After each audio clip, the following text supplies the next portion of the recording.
So I grew up in Bartlesville, and our family was always very involved in church. I grew up in church. Salvation for me had always been something I was always scared I was losing. And I felt like if I wasn't being perfect for him, then I wasn't close enough to him to have a relationship. I felt like I was on this ladder, basically, for most of my life. Like every time I was going to church or I was doing what I needed to do, I was like getting closer to my purpose, closer to him.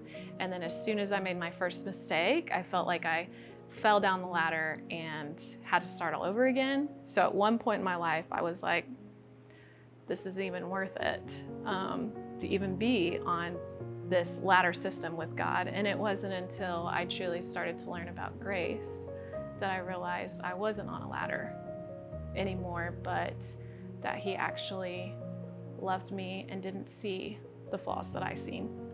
So when we were going to City Church, Pawhuska, I kept seeing that baptisms were going to be happening.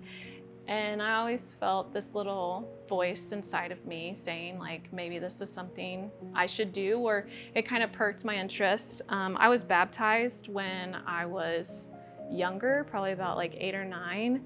And I remember the whole process. I remember what I wore. I remember walking into the water.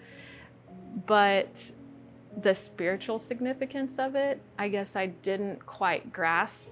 And, you know, every time they would say, we're gonna have baptisms, I always kept thinking to myself, should I do it? Should I? Should I? And then finally, I asked myself the question, what would baptism do for me in my life? And who would it glorify?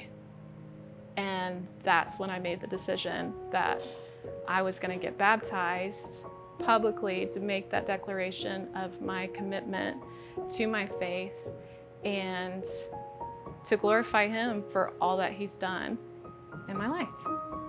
As soon as it was over, it just, you just feel free. You feel free.